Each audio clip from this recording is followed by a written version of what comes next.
David Seymour. Mr Speaker, I rise on behalf of the ACT Party in support of the proposals announced this morning.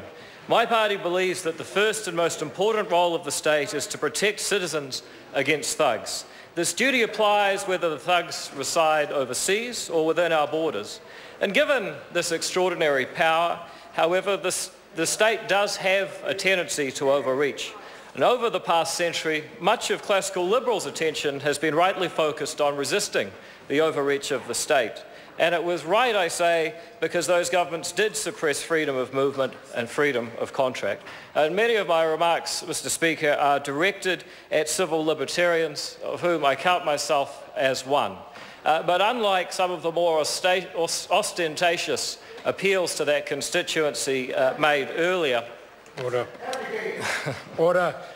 Unlike some of the more ostentatious appeals made to that constituency earlier, actually, Mr Speaker, I want to congratulate the Prime Minister and the Leader of the Opposition on very fine speeches, and then I began to appreciate some of the opponents of MMP, and Sir Peter Dunn made a very fine speech too.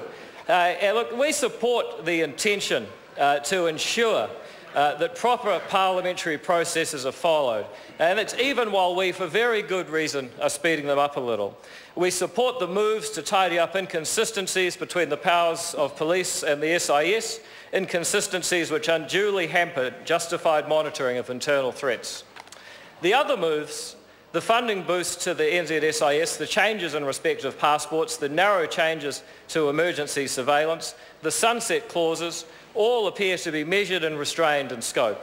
But the issues being considered today go well beyond those internal matters. And they do so because it is not always the state that is a threat to liberty, or even other states that are the threat. The contest in the Middle East and the threats of global terrorism in recent decades are coming from stateless entities, or at least currently stateless entities, as their ambition is to create their own state. We need hardly debate whether there is a contest of values at stake in respect of ISIL. That entity represents the antithesis of civilised values, of liberty, the rule of law, freedom of association, freedom of religion and democratic institutions. But the question is, should we get involved at all? As a country, we have throughout our history played our part in defending not just the borders, but also the values of free and democratic societies and of modern civilisation. It is true that the military contest in the Middle East is not our fight insofar as they are not our borders. But the contest about the kind of society that will prevail in that region is of profound interest and concern to free societies everywhere.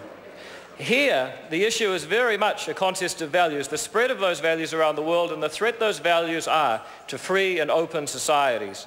We do not need to document or list the brutalities of ISIL. We've seen it on the news most nights. ISIL does pose a threat to the people of Iraq and Syria and the broader Middle East. Their current operational threats are in the Middle East and North Africa, but their declared threats are global and specifically directed at the Western liberal democracies. And they are not just theoretical threats. As we have seen in Australia and Canada recently, their adherents and supporters are capable of random acts of violence. The scale may so far be small, but their aspirations are not. One option might be to sit back and wait to see what else they are capable of. Wait until their capability either wanes or others more directly affected work to ensure ISIL is defeated. Or we wait until they succeed in a violent provocation of sufficient scale that a military response becomes the only option. But it is not at all clear whether, for free societies generally, a purely defensive posture is possible. At least not if we wish to maintain a free and open society in our world. A purely defensive posture would be a garrison state, the wagon circled, a wall put up with extensive and intrusive surveillance within. That is not the free and open society so painfully built and fought for through the past century and before. And that simply is the case for playing our part, for contributing. We would all much rather none of this was necessary. New Zealand is a small country well away from the immediate theatre of struggle in the Middle East. In a direct sense, this is not our fight. They are not our borders at threat. But the values at stake are our values, and the aspirations of ISIL do not reach our shores. They affect our way of life. So the case for playing our part, however small that might be, is a strong one. Is helping those directly at threat from ISIL a worthy goal, the morally right thing to do? Yes, it is unambiguously so. Is stopping ISIL achievable? With a broad international contribution, the answer must surely be yes, because it has to be. To allow a streetless gang, one utterly pitted against our freedoms and way of life, to allow it to dominate a large swath of territory in the Middle East as a launching pad for broader aspirations is unthinkable. In that sense, the situation in Iraq and Syria has direct relevance for our domestic security, our values, and our economy as a small trading nation dependent on international trade and the rule of law internationally. For New Zealand to make a small contribution to international efforts to prevent the humanitarian crisis from deepening and to support the capabilities of those directly in the firing line seems a justifiable and proportionate response, entirely in keeping with our traditional values.